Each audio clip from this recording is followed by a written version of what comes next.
is Manasa. Welcome to NM Media. ఈ రోజు Narsipatnam sub division లో భాగమైన Payakarapeta town, Durga colony, Ambedkar colony, తర్వాత రాజీవ్ కాలనీ, అలాగే పాయకరపేట పట్టణంలో ముఖ్యమైన కూడళ్లలో ఈరోజు కాటన్ అండ్ చర్చి చేశాము.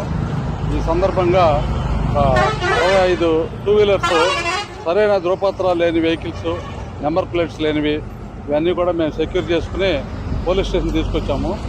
ఇది ఈ కార్యక్రమం ఇటీవల ముగిసిన ఎన్నికల సందర్భంగా జూన్ 4వ తారీఖున కౌంటింగ్ ఉంది.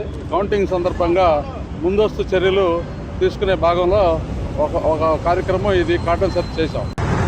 ఈ రోజున మేము పాత నేరస్తుల ఇళ్ళు, అలాగే రౌడీ షీటర్స్ ఇల్లు కూడా చెక్ చేశాము. అన్ని ఇళ్ళు కూడా చెక్ చేశాము. ఈ కార్యక్రమంలో ఈ కాటన్ అండ్ సెర్చ్ ఆపరేషన్స్లో మా నర్సీపట్నం సబ్ డివిజన్ నుంచి 5 సిఐలు, 11 మంది ఎస్ఐలు, ఇంకా ఒక 110 మంది స్టాఫ్ సిబ్బంది, కింది స్థాయి సిబ్బంది కలిపి ఈ కార్యక్రమం మేము చేశాము. ఈ సందర్భంగా ప్రజలకి నా విజ్ఞప్తి ఏంటంటే ఇటీవల జరిగిన మన పార్లమెంట్ అసెంబ్లీ ఎలక్షన్స్లో 13వ తారీఖున జరిగిన పార్లమెంట్ అసెంబ్లీ ఎలక్షన్ సందర్భంగా ప్రజలందరూ కూడా సహకరించారు. శాంతి పద్ధతుల పరిరక్షణలో మాకు పూర్తిగా సహకరించి ఎన్నికలన్నీ కూడా సజావుగా సాగేట్టుగా మాకు సహకరించిన సందర్భంగా మేము ప్రజలకు, రాజకీయ పార్టీలకి కృతజ్ఞతలు తెలుపుతున్నాము, మా అభినందనలు తెలుపుతున్నాము. అట్లాగే జూన్ 4వ తారీఖున జరగబోయే కౌంటింగ్ సందర్భంగా జయాభిజయాలు ఆలోచించకుండా మనం ప్రజలందరూ కూడా మాకు సహకరిస్తూ డిసిప్లిన్, క్రమశిక్షణతో ఉండవలసిందిగా మేము కోరుతున్నాము. ఇవి బెట్టింగ్లు కట్టడం, సైలెన్సర్స్ లేకుండా టూ వీలర్స్ మీద ర్యాష్గా తిరగటం, ఇవన్నీ కూడా మేము ఎట్టి పరిస్థితులు సహించము. అలాగే ముఖ్యంగా చెప్పొచ్చేది ఏంటంటే జూన్ 4వ తారీఖున కౌంటింగ్ ముందు రోజు, కౌంటింగ్ రోజున, కౌంటింగ్ తర్వాత రోజున కూడా police act section 30 police act అమల్లో ఉంటుంది, 144 సెక్షన్ అమల్లో ఉంటుంది, అలాగే ఎలక్షన్ కోడ్ కూడా అమల్లో ఉంటుంది. ఇవన్నీ కూడా క్రమశిక్షణలో ఈ కౌంటింగ్ ప్రక్రియను పూర్తి చేయడానికి మనం చేయటం కోసం పెట్టుకున్న కార్యక్రమాలు. అందువల్ల ఈ విషయాలన్నీ కూడా ప్రజలు దృష్టిలో పెట్టుకుని మాకు సహకరించవలసిందిగా కోరుతున్నాము. ఒకవేళ నిబంధనలు ఎవరన్నా అతిక్రమించినా, క్రమశిక్షణ లోపించినా మేము కఠిన చర్యలు తీసుకుంటాము.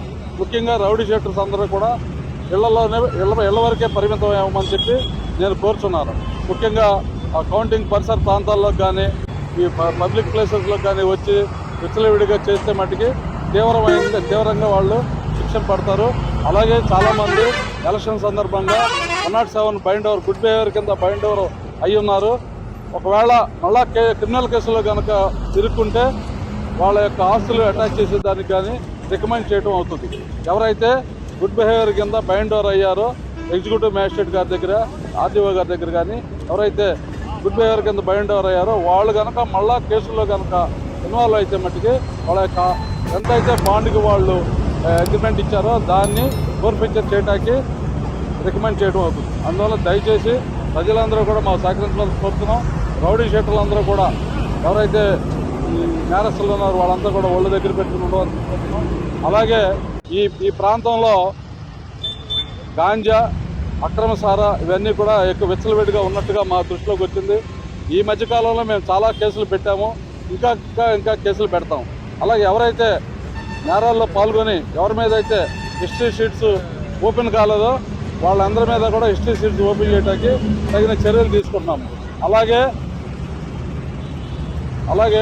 నగర బహిష్కరణ ఎక్కువ కేసులు ఉన్నవాళ్ళు, అగ్రెసివ్గా ఉన్నవాళ్ళు, యాక్టివ్గా ఉన్నవాళ్ళు, మాకు సహకరించిన వారు వీరి మీద నగర బహిష్కరణ కూడా రికమెండ్ చేయడానికి మేము ఆలోచిస్తున్నాం.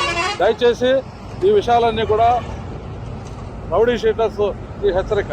అలాగే పబ్లిక్కి మా విజ్ఞప్తి, మీరు మాకు సహకరిస్తేనే మా పని సుఖంగా ఉంటుంది. దయచేసి మా విధుల్లో మీరు అందరూ కూడా సహకరించవలసిందిగా మేము మిమ్మల్ని అభ్యర్థిస్తున్నాము. రాజకీయ పార్టీలు కూడా మేము అభ్యర్థిస్తున్నాము. ఈ విషయంలో మాకు పోలీసు వారు తీసుకునే ముందస్తు చర్యలకు, ముందస్తు క్రమశిక్షణ, శాంతి భద్రతల పరిరక్షణ కోసం పోలీసు వారు తీసుకునే ముందస్తు చర్యలకు రాజకీయ పార్టీలు ప్రజలు అందరూ కూడా సహకరించాలని మేము విజ్ఞప్తి చేస్తున్నాం. నమస్తే.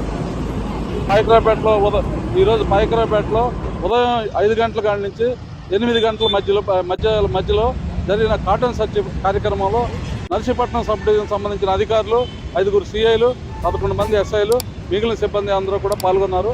ఈరోజు కాటన్ సర్చ్ ఆపరేషన్స్లో తీసుకొచ్చిన వెహికల్స్ అన్నీ కూడా సరైన ధృవపత్రాలు లేకపోవటము, ఎవరైతే వెహికల్స్ని పొజిషన్లో ఉన్నాయో వాళ్ళ దగ్గర లైసెన్స్ లేకపోవటము, కొన్ని వెహికల్స్కి నెంబర్లు కలిగి ఉండకపోవటము, ఈ కారణాల వల్ల తీసుకొచ్చాము. ఇవి పాయకరావుపేట సిఐ గారు వారి సిబ్బంది మన ఎంఏ ఇన్స్పెక్టర్ గారి సహకారంతో ఈ వెహికల్స్ అన్నీ కూడా క్షుణ్ణంగా తనిఖీ చేసి వాటి మీద జెన్యున్గా రికార్డ్స్ ఉన్న వెహికల్స్ అన్నీ కూడా సంబంధిత యజమానులకి వశపరిచేస్తారు. దాంట్లో ఎట్టి పరిస్థితిలో ఆలస్యం ఉండదు. ఇంకెవరికైతే దానికి సరైన రికార్డ్స్ లేవో వాటి రికార్డ్స్ వెరిఫై చేసుకుని ఒకవేళ అన్క్లెయిమ్డ్ అయినా ఏదైనా నేరాల్లో కానీ ఉన్న వెహికల్ ఏమైనా ఉంటే మేము చట్టరీత్యా తగిన చర్య తీసుకుంటాం. ఈ విషయంలో మేము ప్రజలకు అసౌకర్యం కలిగించినా కానీ మీకోసం ఇదంతా. అందువలన దయచేసి మమ్మల్ని సహకరించవలసిందిగా మేము కోరుతున్నాం.